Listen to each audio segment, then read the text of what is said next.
En tant qu'ancien préparationnaire, quel regard est-ce que tu portes sur la classe prépa? Franchement, la prépa, c'était les 2 meilleures années de notre vie. Je pense que dans la promo, on peut tous le dire. La prépa, c'était génial parce qu'on apprend à travailler, etc. Mais c'est avant tout, pour moi, un moyen de rencontrer de nouvelles personnes. Et je sais pas, à mes yeux, ça a été un moment vraiment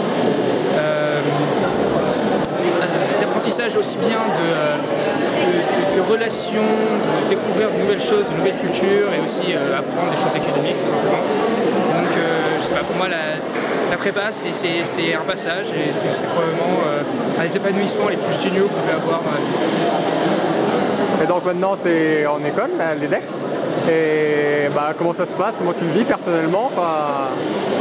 Alors moi j'aime bien, c'est sûr, ça change des 48 heures par semaine, mais un petit peu moins pour toi, non? Peut-être ça change des 25 heures par semaine, mais c'est juste quelque chose de complètement différent. Je suis pas sûr qu'on puisse comparer les deux de toute façon.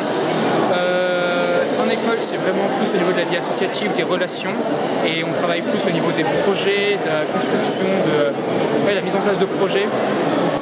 Après, à mes yeux, on apprend quand même moins de choses académiquement intéressantes et il y a moins d'émulsion intellectuelle à mes yeux, même si ça peut paraître un peu stupide de dire ça. Mais je pense que, voilà, moi peut-être que je m'ennuie peut-être un petit peu plus intellectuellement en école qu'en prépa, mais c'est quand même une autre atmosphère à découvrir et quand même un moyen de se détendre après la prépa et de profiter de nouvelles rencontres, de rencontrer des gens qui sont géniaux et de créer de nouveaux projets, de sortir un peu du cadre académique, c'est sûr. Tu veux savoir quoi pour la prépa? Bonjour Aurore. Alors, quel regard porte une ancienne préparationnaire du CIV sur ces 2 ans de dur labeur? Donc oui, en effet, c'était du dur labeur, plus en 2e année qu'en 1re année. Mais au final, on retient les bons moments de la prépa parce qu'on s'entend bien, c'est sympa. Le CIV, c'est sympa. Mais sinon, quand tu veux que je parle du travail ou quoi? Alors, le travail, moi j'ai beaucoup travaillé sur les maths et l'éco. Après les langues un peu moins parce que c'était les coefficients moins. Je sais que c'est pas très intelligent, je ne conseille pas de faire ça du tout. Mais bon, j'avais d'autres priorités à travailler. L'éco, il faut vraiment bosser au fur et à mesure. Pareil pour les maths. Et les maths, c'est pas parce qu'on ne comprend pas un truc maintenant qu'on ne pourra pas le comprendre après pour les concours parce qu'on a le temps vraiment de fignoler et d'approfondir pour les révisions. Le travail en groupe, c'est bien. 2 maximum, je pense. Je parle pour moi. Ensuite, pour les langues, c'est bien par exemple de faire le soir quelques phrases de thème à 2 ou quoi, ou de réviser du vocabulaire, ça aide toujours. Apprendre des expressions idiomatiques. Ensuite, la philo, j'ai pas trop d'avis dessus parce que je n'ai pas du tout été bonne, que je travaille et que je travaille pas, donc du coup ça aide pas, il faudra demander à quelqu'un d'autre. Et après, voilà, en gros c'est ça. L'école, c'est bien de les faire, surtout l'école d'éco, parce que beaucoup de livres servent pour les dissertes en exemple. Ensuite, donc ça c'est plutôt pour la 2e année. Il ne faut pas du tout lâcher, il faut rien lâcher, c'est pas difficile, décembre, janvier et tout. Mais après, vous savez pourquoi vous travaillez. Le fait de voir le forum et tout, je pense que c'est une bonne chose pour mettre les choses à plat et vraiment savoir pourquoi vous faites ça, quoi. Et ensuite, voilà, pour les concours, faut pas s'y mettre 2 semaines à l'avance, c'est logique.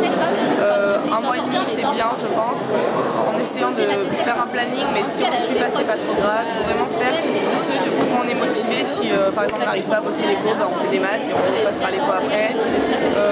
Voilà, il faut partager, il faut bien dormir, le sommeil c'est très important pour les révisions et même pendant l'année, parce que pendant l'année on a besoin d'être endurant, c'est une endurance vachement mentale surtout. Donc voilà, dormir c'est bien, faire des siestes le week-end, décompresser après les DS. Après les DS, c'est finir à l'heure pour les DS. Voilà, et respecter bien la méthodologie des profs pour l'éco, les dissertes. Nous on a eu beaucoup de mal pour l'assimiler, mais au final c'est vraiment une bonne méthode, on peut écouter Ciclano.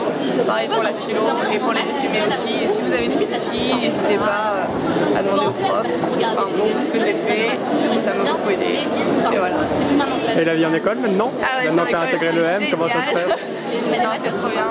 L'école... pas dans l'école, comment tu la vis en fait? Je parle de la mienne en fait, on travaille quand même, parce qu'on pense qu'en école de commerce on fout rien. C'est pas vrai du tout. On a beaucoup de travail en groupe, beaucoup de trucs à rendre. On a des projets à mener. Moi je suis assez contente de la mentalité de l'école. Je pensais que ça allait être pas comme ça, j'avais des a priori sur l'école. Et au final ça se passe bien, je suis très contente de la ville, c'est génial. C'est pour ça que je conseille de vivre en centre-ville. Et arrête. Et ensuite, ouais non c'est bien, il y a une vie étudiante vachement développée, les associations, les soirées, on rencontre beaucoup de gens, donc ça c'est exact.